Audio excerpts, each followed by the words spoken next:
अस्सलाम वालेकुम dear aspirant. GRE vocabulary day 3 में हम कुछ इंपॉर्टेंट वर्ड डिस्कस करने जा रहे हैं। तो सबसे पहला वर्ड है एबाइड। तो एबाइड को हम कैसे याद रखेंगे, कैसे इसका निमोनिक बनाएंगे। ए बाई रूल्स को एबाइड करो, ठीक है। तो एबाइड्स का मतलब क्या करना, टॉलरेट करना, ओबे करना, रिमेन करना, ठीक है। जब आप किसी चीज़ को बर्दाश्त करते हो, फॉलो करते हो, तो आप इसको कैसे बनेंगे, ए बाई रूल्स को एबाइड करो, रूल्स को फॉलो करो, रूल्स को ओबे करो। तो इसका सिनोनिम्स क्या बनेगा, टॉलरेट, इंड्योर।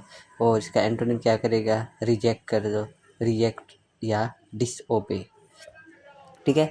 वर्ड नंबर 2 है आपके पास एब्जेक्ट। तो एब्जेक्ट को सीधा सीधा किससे आप रिप्रेजेंट करेंगे या किससे याद रखेंगे, रिजेक्ट, एब्जेक्ट, रिजेक्ट। तो एब्जेक्ट इसके इक्वल टू है रिजेक्ट के इक्वल टू, जिसमें आप कह दो एक्सट्रीमली माइजेबल, डिग्रेड। जब आप किसी चीज़ को ना एक्सट्रीम माइजेबल कर दो, डिग्रेड कर दो, ठीक है। तो इसका आपके पास सिनोनिम क्या बनेगा, रेच्ड या माइजरेबल, ठीक है। और इसका एंटोनिम क्या करेगा, प्राउड, डिग्निफाइड। इसके बाद एक वर्ड और वर्ड है हमारे पास एब्जर, ठीक है। एब्जर, अब इसको हम कैसे याद करेंगे कि एब्जर को आप कह लो कि एब्जर से, जर से जुर्म कर दो, ठीक है। तो ए भाई जुर्म से दूर, दूर रहो। तो जैसे हम कहते हैं ना कि भाई मैंने ये काम नहीं करना, मैं ये काम नहीं कर सकता, ये गुनाह है या ये नाजायज़ है, तो ए भाई जुर्म से दूर रहो। तो हम क्लियर कट बता देते हैं ना, तो इसका क्या मतलब होगा, रिनाउंस, फॉर्मली गिव अप, ठीक है। इसका सिनोनिम्स अगर हम देखें तो रिनाउंस कर दो, फॉर सेक। और इसका अगर एंटोनिम देखें तो एक्सेप्ट या इम्बेरस। इसके बाद हमारे पास एक और वर्ड है अब्लूशन, ठीक है। अब्लूशन से क्या आप कैसे याद रखोगे कि देखो अब आगे सर्दी आने वाली हैं, तो सर्दियों में हम क्या करते हैं, मुंह पे और हाथों पे लोशन लगाते हैं। तो अब आपने इसको कैसे याद करना है, अब्लूशन, अभी से लोशन लगाओ, ठीक है। तो इसका मतलब क्या हो गया, washing specially for religious purification. हम मुँह हाथ धोएंगे तो इसके बाद क्या करेंगे, लोशन लगाएंगे। इसका मतलब क्या हो गया, washing specially for religious purification. जब हम वज़ू करते हैं, नमाज़ पढ़ते हैं, तिलावत करते हैं, तो उसके लिए हम क्या करते हैं, वज़ू वगैरह कर लेते हैं।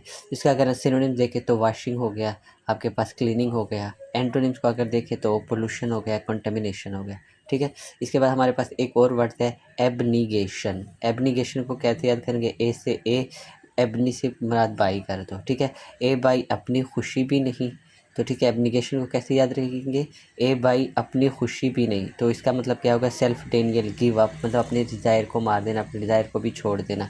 तो सिनोनिम्स क्या होगा, सेल्फ डेनियल होगा, रिन्यूसिएशन होगा। अगर आप इसको एंटीनिम्स को देखें तो सेल्फलेसनेस होगा, और आपके पास सेल्फ इंडल्जेंसनेस होगा। इसके बाद हमारे पास एक और वर्ड्स है एबॉर्ड, ठीक है। अब एबॉर्ड को कैसे याद रखेंगे, एबॉर्ड का मतलब होता है घर या होम। तो ए भाई ये मेरा एबॉर्ड है, ये मेरा घर है। एबॉर्ड को हम किससे याद करेंगे, घर से याद करेंगे, ए भाई ये मेरा एबॉर्ड है। तो इसका सिनोनिम्स क्या होगा, मतलब क्या होगा, हमारे पास होम होगा या रेजिडेंस प्लेस होगा, ठीक है।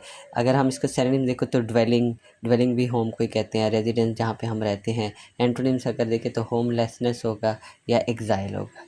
इसके बाद हमारे पास एक और वर्ड्स है एबॉलिश, ठीक है। एबॉलिश बेसिकली कहते हैं ख़त्म करने को। तो इसका नेमोनिक कैसे बनाएंगे, ए बुल को फिनिश कर दो, ठीक है। जब कोई हम वैड़ा वगैरह ले लेते हैं, गाय वगैरह ले लेते हैं, तो अगर हम उसको ज़बह करते हैं तो मैं मानो कहते हैं भाई ये तुम लोगों ने ख़त्म करनी है, तो ए बुल को फिनिश कर दो। तो हम क्या एक अनाउंसमेंट कर देते हैं, तो इसका मतलब क्या होता है, ऑफिशियली, ऑफिशियली एंड या एलिमिनेट, मतलब इसको ख़त्म कर दो, अपने अनाउंसमेंट कर दी है। तो इसका सिनोनिम्स क्या बनेगा आपके पास, एलिमिनेट, एरेडिकेट। और अगर एंटोनिम देखें तो इसका एस्टेब्लिश या क्रिएट। इसके बाद हमारे पास एक और वर्ड है एबोमिनेट। अब इसको हम कैसे याद करेंगे, एबोमिनेट से हम कह ले कि ए से मुराद ए, बॉम्ब से बॉम्ब। तो इसको हम याद करने का कैसे बनाएंगे, ए बॉम्ब को देख कर हेट, बॉम्ब को देखकर हेट। तो मतलब बॉम्ब अच्छी चीज़ तो नहीं है, जो बॉम्ब होते हैं हर बंदा उससे डरता है, तो हर चीज़, हर बंदे को उससे नफ़रत होती है। तो अबोमिनेट का मतलब होता है नफ़रत करना, हेट इंटेंसली, बहुत ज़्यादा नफ़रत करना। तो अगर इसका सिनोनिम देखें तो डी टेस्ट, लोएथ। और अगर एंटोनिम देखें तो लव या एडमायर। इसके बाद हमारे पास एक और वर्ड है एबॉर्टिव।